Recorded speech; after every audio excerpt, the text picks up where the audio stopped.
Le pouvoir de la perspective, épisode numéro 2. Aujourd'hui, nous accueillons Ruben Pérez. Vous allez vous régaler. Il est vachement sympa, les idées fusent, ça enchaîne, il y a de la profondeur, il y a de la légèreté. Il y a vraiment tous les ingrédients pour que vous passiez un excellent moment en sa compagnie. J'en dis pas plus.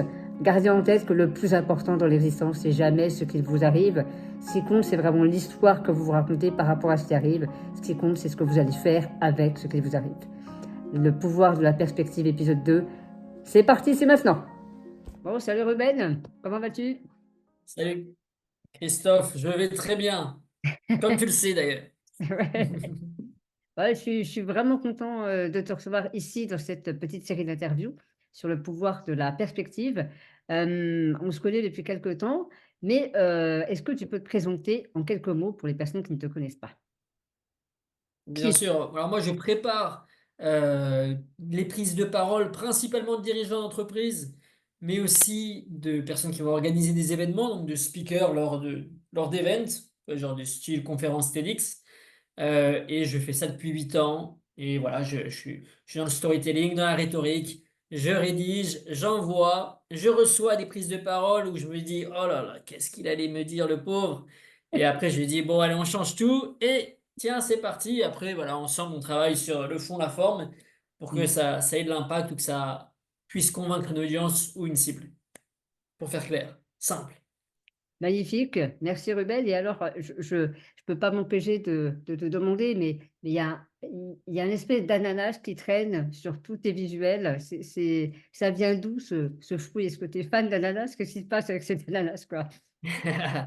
À la base, c'était inconscient, je pense. Je me suis dit ananas direct, tu vois. J'ai même pas réfléchi sur le comment, le pourquoi, machin. Ouais, L'ananas disparaît, tu vois. Franchement, avec le temps, l'ananas disparaît. Parce que moi, avant, je l'offrais à mes clients. J'avais des formations où, si on était 15, je venais avec ma valise de 15 ananas. J'en donnais à chacun. Donc, j'allais assez loin dans l'ananacité, tu vois. Et ananas je recevais mania. des clients qui me donnaient des cadeaux.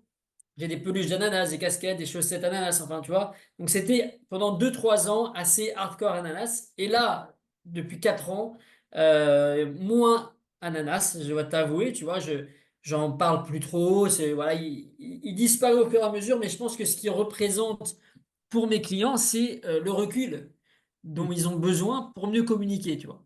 Dans leur boîte, il n'y a personne qui a un ananas sur la tête, et ils sont tous justement la tête dans le guidon à faire leur business. Et ils ont besoin d'avoir quelqu'un qui ait un ananas sur la tête et du recul pour leur dire, en fait, le scope de communication, il est beaucoup plus large que ce que tu penses. Et tu peux dire ça. Tu peux voir ça autrement. Ta cible, elle ne voit pas ton business comme toi. Donc, je pense qu'aujourd'hui, elle représente le recul. Waouh! Eh ben, merci beaucoup. Ça me fait très plaisir d'entendre directement comment est-ce que tu l'as utilisé et puis comment est-ce que tu l'utilises moi maintenant parce que je m'étais vraiment posé la question pendant longtemps. Je sais que tu y avais déjà répondu, mais voilà, comme ça, on, on sait un peu plus sur qui tu es. Alors, Et sur un ananas. On sait plus sur exactement. les ananas aussi, tu vois. C'est toujours important de connaître nos fruits et légumes. Qu'on interviewe rarement, tu vois. En plus, bon, tu habites maintenant, je ne sais pas si on peut le dire ici, mais tu es plus vraiment en métropole française. Tu es un peu plus excentré, donc c'est un peu plus exotique. Donc je me disais que ça collait aussi avec ton lieu d'habitation maintenant, quoi. Ouais, bah ils ont. Alors moi, je suis en Australie et en Australie, les ananas sont assez dégueulasses. Ah, J'ai eu l'occasion d'en acheter 2 3 fois et chaque fois, j'étais déçu. Donc, donc ouais, c'est pas l'idéal. Les mmh. ananas ici, ils sont beaucoup. Ils sont fans d'avocats et de betteraves Ah bah, aussi, tu vois. Voilà, c'est leur truc. voilà, ça me va. Betterave, je prends. Ouais, dans le McDo, tu vois, dans le burger, t'as de la betterave, par exemple. Parce que c'est tellement qu'ils adorent, tellement qu'ils sont dedans. C'est le Big Mac, Alors moi, je mange jamais au McDo, mais je sais, j'ai vu les pubs. Hop là, t'as la petite truc de betterave qui vient sur le fromage, bien dégueulasse, se poser délicatement. Donc maintenant, tu vas changer ton personal branding et puis tu vas mettre une betterave sur la tête à la place. Ouais, c'est moins sexy avec toute la terre et le truc rouge, tu vois. Tu te dis, putain, Mmh. Pourquoi la betterave? Mais ouais, ça pourrait m'arriver. Bon, mon cher Ruben, tu sais pourquoi tu es ici, pourquoi tu es ici. Est-ce que tu as, une histoire, de perspective à nous raconter, à partager avec les personnes qui nous regardent aujourd'hui? Alors moi, c'est un tout petit truc, mais ça m'est arrivé cette semaine. Ça paraît tout bête, c'est tout bête, mais la plupart, je pense, de nos problèmes, de nos petits problèmes, sont tout bêtes. Ici, j'ai un jardin et en fait, pour l'instant, donc on a acheté une maison il n'y a pas longtemps avec un jardin et le jardin était tout sec. Ils avaient mis des trucs, c'était tout dégueulasse. Donc j'ai retiré toutes les branches sèches, j'ai mis de la terre, j'ai retourné la terre, etc. Et en retournant la terre, il y avait des seeds, comment tu dis, euh, qui, Ken? des graines. Il y avait des graines, en fait, sur la terre qui attendaient patiemment leur tour. Et quand j'ai tout retourné, etc., tu as toutes les graines qui se sont mises dans la terre et qui se sont mis à pousser et à donner des plantes dégueulasses, enfin des mauvaises plantes, quoi. Et moi, j'étais là et tous les jours, je me levais et je disais, putain, il y en a plein. Il y avait de plus en plus, plus en plus, plus en plus. Je les retire, ça revient, je les retire, ça revient. Et si tu veux, je me disais, mais c'est un cauchemar ce truc, je vais jamais retirer, je vais jamais réussir à avoir un jardin propre, quoi. Mmh. Et en fait, au fur et à mesure, en le faisant, je me suis dit, bon, en fait, c'est plutôt cool de retirer des mauvaises plantes. Il y a ma fille qui m'aide, on les balance ensemble, on les met dans le truc de compost, tu vois. Et en fait, c'est devenu un jeu, si tu veux. Et maintenant, ma crainte, c'est non plus que c'est fini, enfin, il y en ait de plus en plus et que ça pousse tout le temps. C'est au contraire que ça va se finir. Et maintenant, mon champ de perspective, je me dis, putain, j'espère que ça va encore continuer à grossir. Comme ça, je pourrais m'amuser avec ma fille, à les retirer, à les balancer et tout. Donc, voilà, c'est un petit changement de perspective, mais où je suis passé de ah non, c'est pas possible ces trucs. Ah ouais, c'est génial, allez, on continue, on continue. Et je pense qu'il y a beaucoup de choses comme ça où des trucs qui, bon, voilà, peut-être des petites choses où on se dit, en fait, petit changement de perspective peut amener là où on est ah bah ouais, c'est plutôt cool, hein, ouais, on en profite. Et ton histoire à toi, évidemment, plus très parlante, mais voilà, c'est juste un petit changement de perspective de la semaine. Ouais, j'adore, merci beaucoup, Ruben. Alors c'est marrant parce que, en fait, ça arrive un petit peu tous les jours quand on y pense. C'est-à-dire qu'il y a plein d'événements comme ça qui nous tombent dessus dans le quotidien, qui ne sont pas voulus, qui ne sont pas préparés, qui ne sont pas, enfin, qu'on n'a pas vraiment planifiés et au début, on voit souvent quand même plutôt les inconvénients que ça nous apporte. Et donc, c'est vrai Mm. qu'il faut toujours faire ce petit effort pour, voir quand même soit le cadeau caché, soit les avantages, soit les bénéfices qu'il y a derrière. Mais toi, en plus, comme tu accompagnes, des dirigeants essentiellement, c'est ça? Heu, je suis sûre que ça, tu dois le voir quand même très souvent parce que sur la prise de parole en public devant des audiences relativement importantes, il y a beaucoup de peur quand les personnes n'ont pas forcément l'habitude. Il y a énormément de choses qui doivent se jouer dans le back office. Dans le back-office, il y a en effet du noir, du sombre et du pas bien. C'est la plupart du temps, enfin, je pense que c'est un automatisme. Si jamais je dis à beaucoup de personnes, dans 2 semaines, tu vas prendre la parole face à 200 personnes, 300 personnes, ce qui va leur arriver en premier comme idée, c'est pas, ah c'est super, je vais pouvoir faire passer un message à 200 personnes. Non, Mmh. c'est plutôt, oh là là, le stress, je vais pouvoir parler à 200 personnes sur un truc. Je pense que je m'y connais pas assez sur le sujet. Je suis pas bon. Et en plus, il y aura mon CEO qui va regarder. Oh là, mais si j'ai un trou de mémoire, mais qu'est-ce qui va se passer? Mais attends, mais moi, je suis pas bon à ça, c'est pas mon truc. Tu vois, donc tous les trucs négatifs vont arriver en wagon, bam, bam, bam, et te percuter. Et après, parce qu'il y a des personnes, en fait, c'est pour te dire, il y a des personnes, des dirigeants d'entreprise qui ont à peu près 40 ans, 50 ans, qui viennent vers moi, ils me disent j'ai peur, j'ai peur. Ils me parlent d'un truc qui s'est passé quand ils étaient étudiants Mmh. ou pendant une thèse ou je sais pas quoi. Ils ont pas pu parler tellement qu'ils étaient stressés. Euh, et du coup, ils s'en souviennent encore. Donc il y a eu cette histoire qui les a suivis pendant 20 ans, 25 ans et qui les bloque encore aujourd'hui. Et, et d'entendre ça, moi, à chaque fois, ça me fait mal. Je me dis, la vache, euh, elle traîne ça comme un boulet, bon, qu'elle voit pas tous les jours. Mais quand ça arrive, quand la prise de parole arrive, le boulet revient. Et cette mémorisation d'un moment négatif revient. Donc mon boulot, au-delà de, en effet, rédiger la prise de parole, faire en sorte que ce soit convaincante et qu'elle soit bien donnée, c'est aussi de faire changer la perspective et de dire, et de lui faire dire, mais c'est super, c'est une super opportunité pour faire passer mon message. Mm. Il y aura des investisseurs potentiels, il y aura des clients potentiels, des prospects, des gens que je vais pouvoir toucher avec mon message. Euh, Ça va être sympa, ça va être un bon moment. Et je pense que en fait, ce passage de noir à lumière, il arrive avec la préparation de texte, parce que comme on se focalise que sur le texte, c'est-à-dire sur ce qu'il va donner à l'audience, et non plus sur lui, eh bien, il se focalise lui aussi sur ce qu'il va donner à l'audience, et là, ça devient sympa, parce que ce qu'il va leur donner, c'est bien. Donc, tu vois, c'est ce changement de moi à je vais donner, ça va être sympa. Et je pense que ce changement-là, il apporte la lumière, il apporte un changement de perspective. Ouais. Ouais, ça c'est vraiment chouette parce que tu as tout à fait raison. On est, enfin, quand on prend la parole en public d'une manière générale, les premières pensées, ça vient souvent sur le «je» et moi, qu'est-ce qu'on va penser de moi, et cetera, mes peurs, mes machins.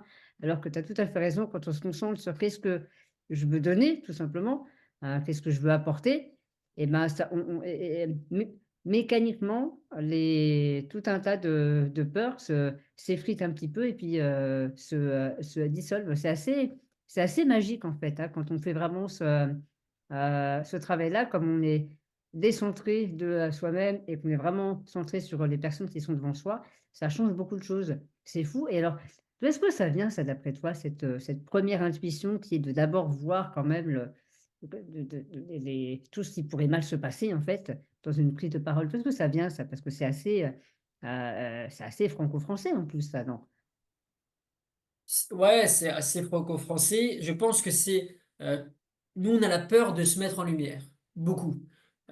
Donc, l'Américain, euh, on lui a dit, quand il était petit, tu vas faire des présentations, tu vas faire le show, tu vas faire ça, tu vas faire ça. Ils ont des shows à l'école où, tu sais, ils montrent leur talent, etc. Mmh. Mais ça veut dire, mets-toi en lumière, on va apprécier ça. Mmh. Nous, on nous a dit, tu vas te faire noter. Donc, en fait, ce qu'on a mis en avant, c'est le jugement. Et ce qui arrive en premier, c'est tu vas te faire noter. C'est-à-dire quoi, tu vas te faire noter? C'est-à-dire qu'il y a des gens qui vont regarder, qui vont dire Hmm, bien, ou alors qui vont dire pas bien. Et donc, t'as un mec comme ça face à toi qui te dit bien ou pas bien, forcément, t'arrives face à lui, t'as un peu les chocottes, quoi. C'est Euh, clair. et on pense que l'audience, elle est comme ça. Mais l'audience, en fait, quand tu te mets dans la tête de l'audience et que tu te dis, OK, ils vont arriver, ils vont participer à une conférence où ils ont payé 300 euros, par exemple. Mmh. Chacun paye 300 euros, il y a 5 participants, 6 speakers super doués dans leur domaine. Eh bien, ils viennent avec leur petit iPad, leur petit machin, ce qu'ils ont à la tête, c'est, ah, mais qu'est-ce que je vais pouvoir apprendre? Qu'est-ce que je vais pouvoir apprendre? Ça va être sympa. Oh, il y a lui, mais je le suis depuis longtemps sur LinkedIn, j'espère qu'il va être sympa. C'est pas, ah, mais comment je vais pouvoir les juger? J'espère que je vais leur mettre une bonne note. J'espère je vais leur mettre peut-être 7 sur 10, 8 sur 10. Tu vois, c'est pas ça.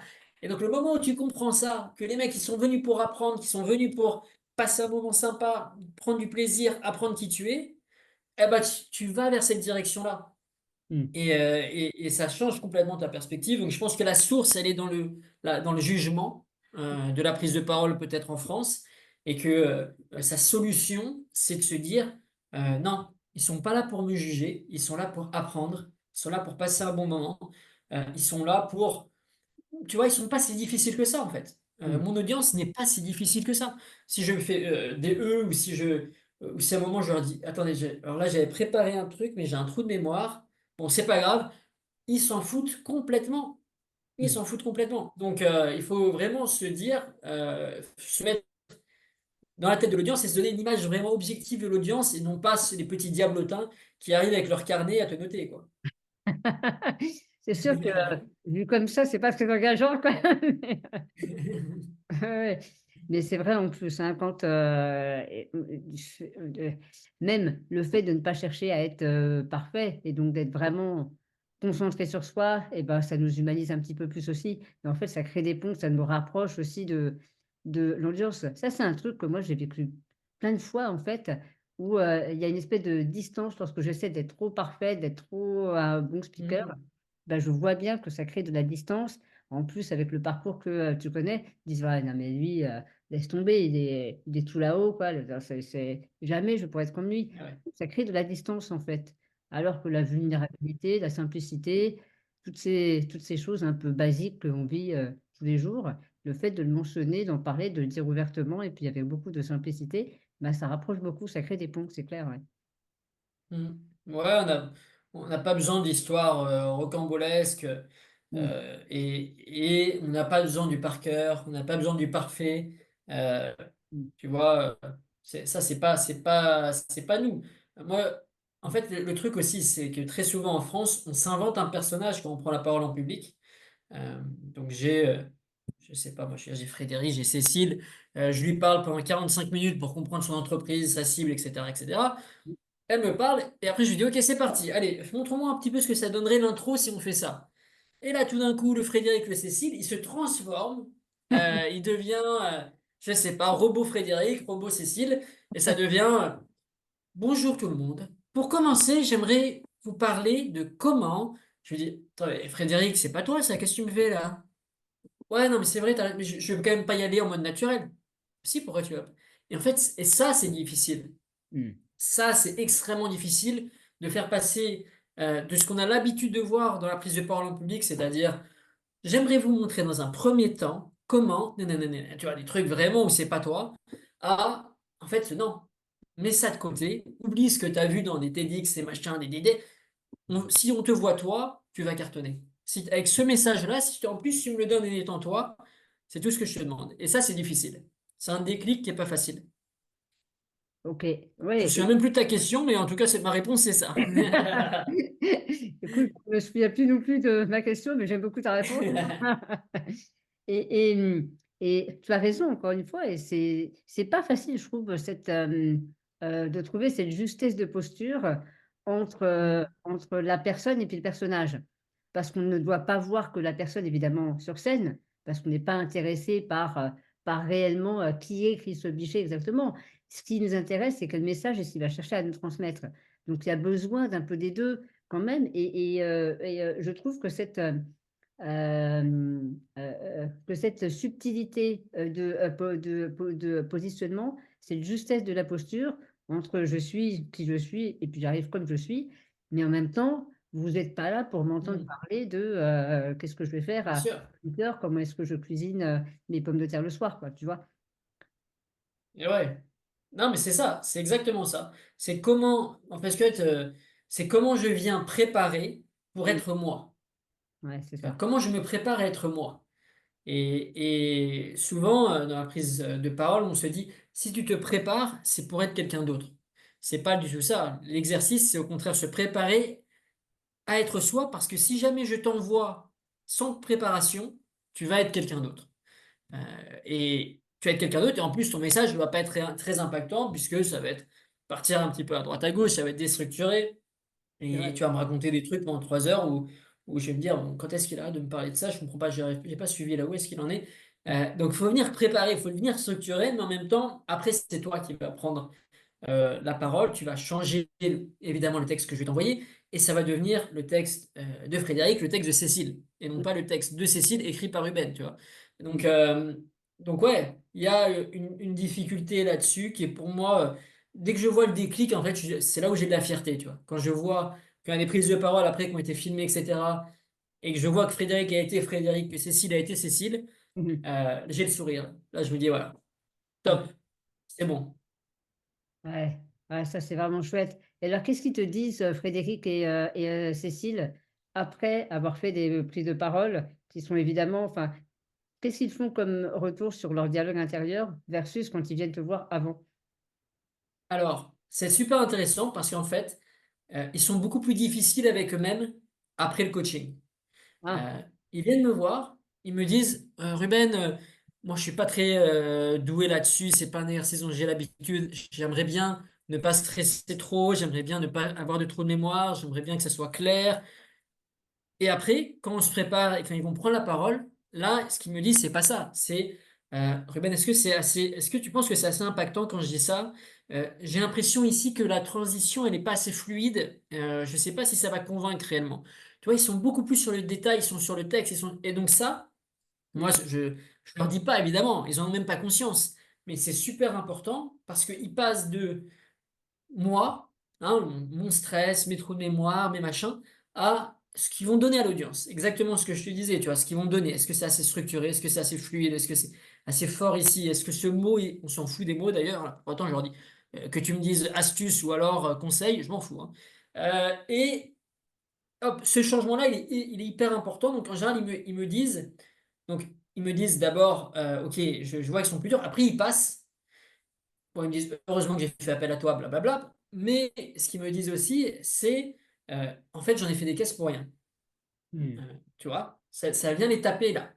Que en fait, blablabla, les trous de mémoire, les machins, ils en ont fait des caisses pour rien. Et ça vient à chaque fois, mes clients ou à tous ceux qui prennent la parole en public, hein, Hmm. pour des conférences, bah, voilà, on te prévient un mois à l'avance, tu as stressé pendant 3 semaines. Tu vas pas dormir pendant 2 nuits. Et après le passage, tu vas te dire, mais attends, mais pourquoi je me suis fait un truc de malade comme ça, alors que j'étais bien préparé, ça s'est très bien passé, et moi, je me suis fait un scénario de ouf. Donc ça montre le pouvoir du cerveau de te créer des trucs énormes pour finalement un truc qui est, bon, il y a 200 personnes qui sont venues voir quelqu'un parler, quoi. Ça va. C'est pas la folie. Ouais, c'est fou ça, c'est fou comme on est capable de se raconter des histoires, qui nous font nous sentir pas bien pendant des périodes très longues, comme on se fait un fromage de, quelque chose qui est en fait, assez, je dirais pas banal, mais qui n'est pas si important que ça finalement. Ouais. Ah Mmh. ouais, moi j'ai une cliente hier, elle est super. C'est ça, tu vois. Je lui ai dit, mais l'histoire que tu te racontes, c'est pas une bonne histoire, là, en fait. Mmh. Tu vois, je vais pas dire son nom, mais c'est pas une bonne histoire. Mmh. Euh, tu comprends qu'en fait, là, tu vas t'éclater, là. C'est pour un passage télé, tu vois. Tu Mmh. comprends que là, tu vas parler, c'est un passage télé national, donc tu vas parler à beaucoup de monde. T'as jamais eu autant d'audience, ça va être super, ça va être génial. Mmh. Parle avec la personne, t'as le message, tu sais que tu le connais par cœur. Éclate-toi maintenant, vas-y, va t'amuser. Tu vois, et en fait, à force de répéter ça, parce que je leur dis tout le temps, hein, je leur dis, bon là, bah, c'est bien. Et ben ça commence à rentrer, ils se disent, ah oui, ouais. Ah oui, c'est vrai, je vais m'amuser. Ah, j'ai un trou de mémoire, on s'en fout, je vais m'amuser. Il faut vraiment que ça aille dans cette histoire de je vais m'amuser, parce qu'après, ton audience sent que tu t'amuses, et c'est là où tu vas vraiment cartonner. Et quand je vois, je sais plus comment s'appelle l'émission, mais tu sais, moi, à un moment, je voulais analyser une émission Machin et Associés où ils font des pitchs, là, Mmh. des investisseurs qui sont là, je sais plus comment s'appelle l'émission. Mais quand je les vois, c'est une opportunité nationale. Ils communiquent nationalement sur leur marque, etc. Et je dirais que 70% d'entre eux, quand ils arrivent, ils font la gueule, quoi. Ils sont super stressés, machin. Mmh. Donc, voilà, le message est important, mais comment tu vas le donner et le sourire que tu vas mettre derrière et la chaleur que tu vas mettre dedans, elle est essentielle. Et pour toi, comme pour ton audience, tu vas prendre du plaisir, quoi, finalement, à prendre la parole, à faire passer ce message. Waouh! Ah ouais, j'adore. En fait, pour résumer, ce que tu es en train de nous dire, c'est que il s'agit de passer du «je», J-E, au «je», G-E-U, quoi. Ouais, c'est ça. Au jeu J-E-U-X ou G-E-U, comme tu dis, Ouais, mais un jeu qui reste sérieux quand même. bien sûr, Tu vois? bien sûr. Un jeu qui reste sérieux, ça doit être de l'amusement, ça doit être des sourires, ça doit être détendu. Ça ne doit pas se faire dans la tension, ça ne doit pas se faire dans l'importance de chaque mot qui doit être au bon endroit, dans les phrases par cœur. Tu verrais les textes qu'on m'envoie parfois, mais je, tu vois, je me dis, mais comment tu te vois dire ça? Il faut que ça soit parlé, c'est pas de l'écrit, hein, c'est du parler. Donc, il y a beaucoup d'erreurs qui sont faites aujourd'hui, même, bon, j'ai pas envie de taper sur des gens, mais même ils sont fait accompagner par des responsables de communication, des choses comme ça, mais eux aussi, ils sont dans le même bain, ils sont dans la même entreprise, donc ils baignent dans l'expertise, et ils en oublient que le niveau de connaissance de l'audience n'est pas la même, le niveau de concentration, d'implication sur le sujet n'est pas le même, et qu'il va falloir ramener l'audience à toi, et non pas balancer tes informations en espérant qu'il y en ait une qui touche sa cible, quoi. Ah C'est ouais, pas... ouais, avec juste les doigts croisés, comme ça, quoi. Ouais, c'est ça. Blablabla. Ouh, j'espère que vous avez compris. Allez, je me tire, j'ai peur. Hop, Tu vois. je crois. Hop, je me cache, c'est bon. C'est ça. Hubert, Hubert, dépêche-toi. Ça peut être ça. Mais ouais, c'est beaucoup de plaisir et je pense que ça vient au fur et à mesure et surtout à la fin. ils sont contents d'eux, tu vois. Ils sont contents d'eux, ils sont fiers de ce qu'ils ont fait. Et du coup, ça veut dire que ils vont le faire différemment la prochaine fois et qu'ils vont prendre la parole plus facilement dans le futur, quoi. Ouais, c'est super. Ouais. C'est vraiment chouette, moi, je trouve, d'avoir un boulot dans lequel tu sens que tu apportes quelque chose de vraiment concret et puis tu aides concrètement des personnes à ce qu'ils se sentent mieux à des moments qui sont importants dans leur, en l'occurrence, dans leur carrière, quoi. C'est Mm. pas rien, je trouve ça vraiment très, très gratifiant d'avoir un travail comme ça, qui joue vraiment sur l'humain et qui a un impact tout à fait concret sur comment se sentent les gens, quoi. Ah, c'est vraiment chouette. Tout comme le travail que tu fais, Christophe. Il est gentil. Oh, et alors, mon cher Ruben, où est-ce qu'on peut te contacter et te retrouver si on veut travailler avec toi? Sur mon site internet, rubenperezcoach.com, sur LinkedIn, tu m'envoies un message. En général, voilà, c'est les deux trucs. Les gens prennent un rendez-vous sur Calendly, sur mon site, ou alors ils m'envoient un message sur LinkedIn. Mais voilà, ça se fait par ces biais-là. Et après, on se fait une visio de 30 minutes pour que je Mhm. comprenne un peu les besoins. Et si jamais vous n'avez pas de prise de parole à préparer, ne me contactez pas. Moi, c'est uniquement si vous avez des prises de parole à préparer. Parce que des fois, j'ai des personnes qui me contactent. Ouais, j'ai peur de prendre la parole en public. Ok, quand est-ce que tu prends la parole en public? Ah bah non, mais pas maintenant. Enfin, je sais pas exactement, mais bon bah alors je peux pas t'aider alors, tu vois. Donc Ah, voilà, mm. prise de parole à préparer, je suis là. Sinon, bye bye. Ça, c'est très intéressant parce que tu as raison, on peut se faire tout un film alors qu'il n'y a rien qui va arriver concrètement, qui va nous mettre dans cette situation-là. Ça, c'est vrai que je l'ai vu Mm. aussi plein de fois, effectivement. On peut s'imaginer qu'on est timide, qu'on est vraiment mauvais pour la prise de parole, mais s'il n'y a pas d'opportunité concrète de travailler ça, de le Et mettre ouais. en état d'acte, bon, bah, ça ne sert à rien d'y penser, en fait, quoi. Bah ouais, ça, on y pensait. Et moi, qu'est-ce que je vais t'apporter? Je vais pas te faire travailler sur des prises de parole imaginaires que tu vas donner après à des audiences imaginaires, où tu vas imaginer l'impact imaginaire que ça a eu, tu vois. Après, tu rentres dans des délires, hein. Tu dis, je suis un super orateur, j'ai pris la parole devant personne depuis 3 ans, mais je sens que c'est beaucoup mieux là. Donc, tu vois, c'est pour ça que dès qu'il y a quelqu'un qui vient et qui me dit, ouais, je lui demande direct, t'as une prise de parole à préparer? Et s'il me répond non, pas vraiment, je dis, va voir d'autres personnes. Je suis sûr que tu as trouvé ce que tu cherches quelque part. Ok. Et quand tu Et auras je le renvoie vers des paroles planifiées, qui à ce peut. moment-là, il faut t'appeler. Ouais. Voilà, c'est ça. C'est quand il y a vraiment une prise de parole importante pour toi. Là, je suis là. Et une prise de parole importante, c'est mon anniversaire de 40 ans, je viens de faire un discours. Tu vois, Ouais. c'est un truc en jeu quand même. Ouais. Donc voilà, c'est là où je peux jouer mon rôle. Mais moi, ça m'amuse aussi de le faire vraiment. Donc Mm. c'est pour ça que ça m'amuserait pas de faire des fausses prises de parole ou Mm. alors des prises de parole où l'enjeu est vraiment très mineur Mm. parce que l'impact du coup n'existerait presque pas.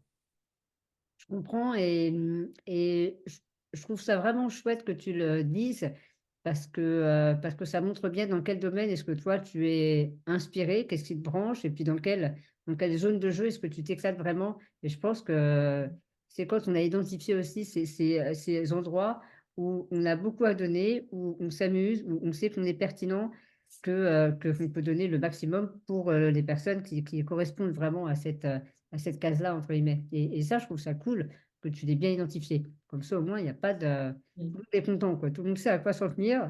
Et puis Ouais, toi, ouais, et tu donnes beaucoup de valeur pour ces personnes-là dans ce contexte-là. Non, c'est vraiment canon, ouais. Mm. mm. C'est Bon. vrai. Je sais dire non. Ouais. Sauf quand mon compte bancaire est dans le rouge, là, je dis oui à tout le monde, là. T'as une prise de parole, t'as rien à dire? Bah c'est pas grave, viens, viens, c'est pas grave. On va travailler sur les pitchs imaginaires, sur un TEDx Machine. Ah, on va travailler sur un TEDx imaginaire que tu fais à New York, ok? Devant 1200 personnes, il y a Obama dans la salle. Allez, c'est parti. On y va. Voici la facture. Merci. Ouais, ça, je t'envoie le devis pour 10 prises de parole imaginaires et 21 prises de parole semi-imaginaires.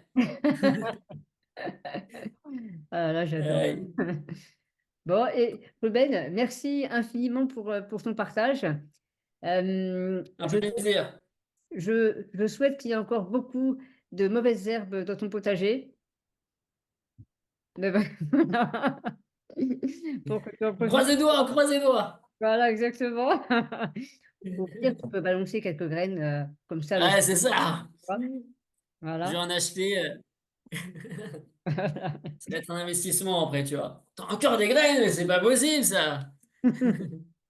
Et merci beaucoup Euh, pour ton partage et puis pour cet échange.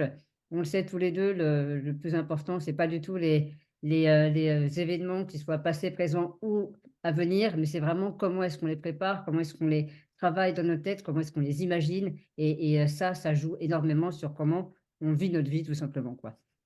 Donc, merci beaucoup, mon cher Ruben. Je te fais des bisous C'était un plaisir, Christophe. et à la prochaine. Ciao, Ruben. À la prochaine.